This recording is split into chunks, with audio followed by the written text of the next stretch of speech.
Ei, bem-vindo ao novo vídeo. Quando a gente fala em Alemanha nazista na Segunda Guerra Mundial, logo pensa em tanques atravessando a Europa, bombardeios massivos e batalhas gigantescas, né? Só que por trás de tudo isso, havia outra guerra acontecendo em silêncio, a Guerra da Tecnologia.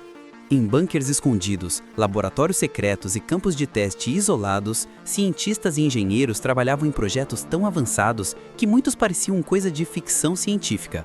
Hoje a gente vai revelar 20 tecnologias nazistas que eram incrivelmente avançadas para a época. Algumas realmente existiram, outras ficaram só no papel, mas todas mostram até onde a humanidade é capaz de ir quando junta inteligência, desespero e zero escrúpulos. Você é novo por aqui?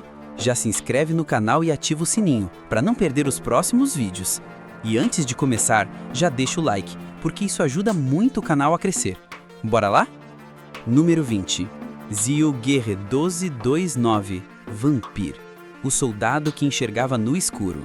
Imagine em 1944, no meio da guerra, um soldado conseguindo enxergar no escuro quase como em filme de ação moderno. Isso parecia impossível, até surgirem os testes com o Zielgere 1229, apelidado de Vampir. Ele foi um dos primeiros sistemas portáteis de visão noturna infravermelha do mundo. Era basicamente um rifle equipado com um visor especial e um holofote infravermelho, que emitia uma luz invisível ao olho humano, mas que o sensor conseguia ver. O problema? O soldado precisava carregar uma bateria nas costas de cerca de 14 quilos. Pesado, limitado e caro, mas extremamente avançado. Poucas unidades foram usadas, principalmente na frente oriental. Não mudou o rumo da guerra, mas depois do conflito, americanos e soviéticos olharam para isso e pensaram: ok, a gente precisa correr atrás dessa tecnologia agora. Número 19. O Clube do Urânio, a corrida pelo núcleo do átomo. Antes de o mundo ouvir falar do Projeto Manhattan, os nazistas já estavam investigando energia nuclear. O projeto, conhecido como Uranverein, ou Clube do Urânio, buscava entender se era possível usar a fissão nuclear tanto para energia quanto, claro, para criar uma arma devastadora. Um dos resultados mais curiosos foi o reator de Haigerlof, construído embaixo de uma igreja no interior da Alemanha. Lá, cubos de urânio eram pendurados em tanques com água pesada, na tentativa de iniciar uma reação em cadeia controlada. Só que faltava urânio, faltava organização e sobrava ego e disputa entre cientistas. O reator nunca funcionou de verdade. Em 1945, tropas americanas descobriram e desmontaram tudo. A conclusão posterior foi clara. A Alemanha não estava longe de construir uma bomba atômica, mas a ideia estava ali, e isso por si só já é assustador. Número 18. 20 Canona, a arma de vento. Agora imagine uma arma que não dispara balas, mas rajadas de vento comprimido. Parece piada, mas a 20 Canone, ou canhão de vento, foi realmente testada. Era um tubo enorme, de cerca de 7 metros, montado numa estrutura alimentado por tanques de ar comprimido. A ideia era gerar ondas de choque tão fortes que poderiam danificar aeronaves voando baixo ou até destruir veículos leves e estruturas frágeis. Na prática, o alcance era pequeno, o recuo era insano, e o sistema todo era grande, barulhento e pouco eficiente. No fim das contas, ficou mais perto de um experimento curioso do que de uma super arma, mas mostra como o regime estava disposto a tentar praticamente qualquer coisa. Número 17. AS-6, a panqueca voadora. Se você visse o AS-6 no ar, poderia achar que era o disco voador de um filme antigo. Esse avião experimental, projetado pelo austríaco Alois Schiegel, ou SAC, tinha uma asa em forma de circular envolvendo a fuselagem. Parecia literalmente uma panqueca voadora. A ideia dessa asa anular era melhorar a sustentação e a manobrabilidade em baixas velocidades, permitindo curvas mais fechadas do que os caças tradicionais. Por conta da escassez de metal, o avião foi construído em grande parte de madeira, com o motor radial a pistão. Só que os testes aconteceram tarde demais, no momento em que faltava combustível, pilotos experientes e, sinceramente, paciência para apostar em projetos arriscados. O programa foi abandonado. Mesmo assim, o conceito de asas circulares continuou inspirando projetos futuros e alimentando teorias sobre discos voadores nazistas. Número 11. FLEEMN, o antepassado dos mísseis portáteis. Hoje, quando pensamos em soldados derrubando aviões com armas portáteis, vem à mente mísseis como o Stinger. Mas décadas antes disso existir, os alemães criaram o Fliegerfaust, ou o punho aéreo. era um lançador de foguetes portátil com 9 canos, cada um disparando um pequeno foguete de 20 milímetros. A proposta era simples e ousada: permitir que um único soldado representasse uma ameaça real a aviões voando baixo, como caças de ataque ao solo e aeronaves de reconhecimento. Poucas unidades foram produzidas, e a arma quase não chegou a ver combate de verdade. Mesmo assim, o conceito era visionário e serviu como precursor direto dos sistemas de defesa antiaéreo portáteis que dominariam os campos de batalha nas décadas seguintes. Número 14. Mistel, o avião que era uma bomba gigante. Você já viu aquelas montagens malucas de 2 aviões grudados um no outro? No caso do projeto Mistel, isso era bem real e bem mortal. A ideia era combinar um bombardeiro antigo e modificado, carregando uma ogiva explosiva enorme no nariz, com um caça moderno montado em cima. O piloto ficava no caça, controlando todo o conjunto durante o voo. Quando se aproximava do alvo, ele apontava o bombardeiro, soltava a parte de baixo, que seguia sozinha, como uma bomba guiada gigante, e voltava para a base com o caça. Alguns desses sistemas foram usados para atacar pontes e navios com resultados mistos. Era uma solução desesperada, que misturava improviso e alta tecnologia num momento que a Alemanha estava ficando sem recursos e sem tempo para apostar em projetos arriscados. Número 14. Wasserfall, o míssil antecessor dos modernos SAM. Se hoje muitos países contam com sistemas de mísseis antiaéreos guiados, uma parte dessa história começa lá atrás, com o Wasserfall, que significa cachoeira. Ele era um míssil interceptador lançado verticalmente, inspirado no famoso foguete V2, mas com uma função diferente. Em vez de atingir cidades, seu objetivo era derrubar bombardeiros aliados em alta altitude. Tinha cerca de 7,5 metros, usava combustível líquido e poderia atingir velocidades altíssimas com alcance de dezenas de quilômetros. Número 13. Bateria de Longsmurnet, a muralha com vista para o mar. No topo de um crife na Normandia, de frente para o Canal da Mancha, ficava uma das fortificações mais impressionantes da chamada Muralha do Atlântico, a bateria de Longsmurnet. Ela tinha 4 canhões navais de 152 milímetros, protegidos por enormes casamatas de concreto. Esses canhões tinham um alcance de cerca de 20 quilômetros e foram posicionados estrategicamente para atingir qualquer frota que se aproximasse das praias que mais tarde seriam conhecidas como Omaha e Gold Beach. No dia D, em 6 de junho de 1944, a bateria abriu fogo contra os navios aliados e foi respondida por pesados bombardeios navais e aéreos. No fim da tarde, já estava praticamente neutralizada. Hoje o local está preservado e aberto à visitação, servindo como um lembrete físico daquela batalha que mudou o curso da guerra. Número 11. Robôs nazistas? Entre ficção e realidade. Filmes B, quadrinhos e lendas da internet adoram falar de robôs nazistas, zumbis mecânicos e projetos bizarros. A maior parte disso é pura ficção, mas não sem um fiozinho de verdade por trás. Na prática, os nazistas tinham acesso a motores elétricos, sistemas de controle remoto, sensores rudimentares de radar, infravermelho e sonar. Tecnicamente, daria para criar algum tipo de dispositivo semi-autônomo, talvez um veículo simples guiado por rádio ou sistemas que respondessem a estímulos específicos. Não existem provas sólidas de que grandes robôs de combate tenham realmente sido construídos, mas a combinação de tecnologia nascente, falta de escrúpulos e sigilo total alimentou o imaginário até hoje. E cá entre nós, a ideia de encontrar um dia um protótipo enferrujado em algum bunker esquecido continua sendo o pesadelo perfeito de qualquer filme de terror. Número 10.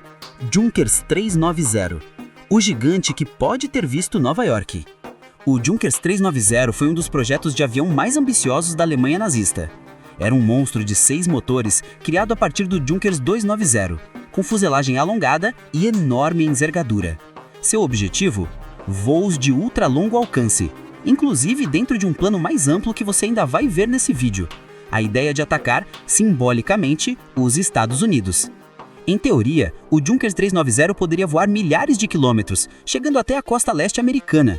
2 protótipos foram construídos, e há relatos de voos de teste bem-sucedidos. Depois da guerra, surgiram rumores de que um desses aviões teria se aproximado de Nova York e voltado. Até hoje, nada disso foi comprovado, mas a lenda ajuda a reforçar o clima de mistério em torno dessa aeronave gigantesca. Número 9. O trem magnético de Hermann Kemper. Muito antes de Japão e China falarem em trem-bala de levitação magnética, um engenheiro alemão chamado Hermann Kemper já sonhava com isso. Na década de 1930, ele propôs um trem que flutuaria sobre os trilhos usando forças magnéticas. Com cobinas ao longo da via e corrente alternada, o veículo poderia levitar e se mover sem contato direto com o trilho, reduzindo o atrito. Ele chegou a construir um protótipo funcional que foi testado em áreas rurais na Alemanha.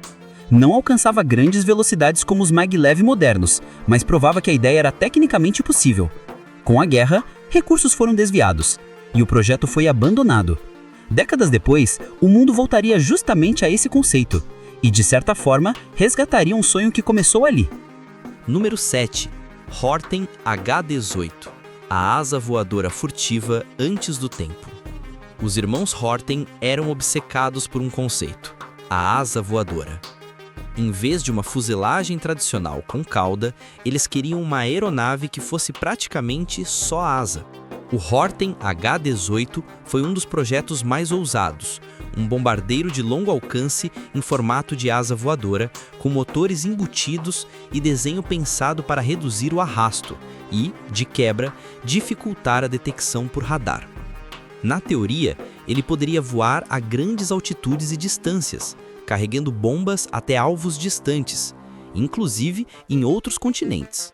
Ele nunca passou da fase de projeto, mas os experimentos dos Horten influenciaram diretamente ideias que mais tarde reapareceriam em aeronaves furtivas, como o famoso B-2 Spirit. Número 6. Sistemas ativados por som, a tecnologia que ouvia o inimigo. Outra área pouco comentada é a de sistemas acionados por som. Imagine minas ou dispositivos capazes de ativar quando detectavam o ruído específico de um motor de navio ou de avião. Esses sistemas usavam microfones e circuitos calibrados para responder a frequências bem definidas. Quando o som certo era captado, o padrão acústico de um navio inimigo, por exemplo, o mecanismo era acionado. Na prática, eram dispositivos complexos, sensíveis e nem sempre confiáveis, mas abriram caminho para tecnologias de detecção acústica e armamentos guiados por assinaturas sonoras. Hoje, o mesmo princípio é usado em sonar, vigilância subaquática e até em algumas tecnologias civis de monitoramento. Número 5. Lips P-13A, o caça-jato movido a carvão. No final da guerra, combustível era ouro. A Alemanha simplesmente não tinha mais gasolina e querosene em quantidade. É aí que entra o engenheiro Alexander Lips, com uma ideia radical: um caça-jato alimentado não por combustível líquido, mas por carvão triturado. O P-13A teria uma asa delta compacta e um motor especial, um tipo de ramjet, em que o carvão em pó seria injetado e queimado no fluxo de ar em alta velocidade. Em teoria, seria rápido, relativamente simples de produzir e independente de combustíveis tradicionais. Protótipos em escala e testes em túnel de vento foram feitos, mas a guerra acabou antes de qualquer versão operacional ser construída. Mesmo assim, o projeto é lembrado como um dos exemplos mais extremos da tentativa de compensar a falta de recursos com pura criatividade e desespero. Número 4. Panzerfaust, a arma simples que assustou os tanques. O Panzerfaust era simples, barato, descartável e extremamente perigoso para quem estivesse dentro de um tanque inimigo. Era uma arma de uso único, um tubo de metal com uma cabeça de abóbora na ponta. O soldado mirava, disparava o projétil e depois jogava o lançador fora.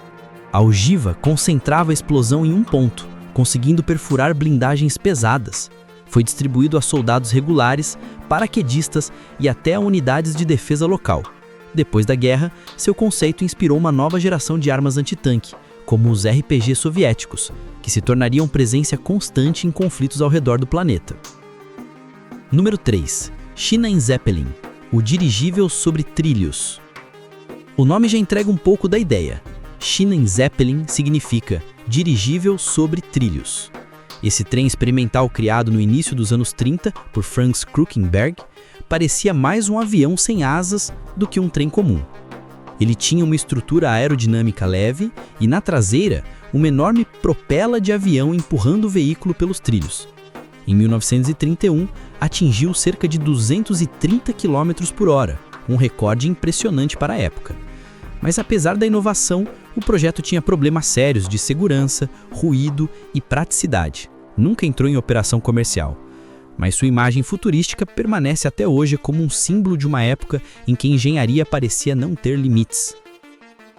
Número 2.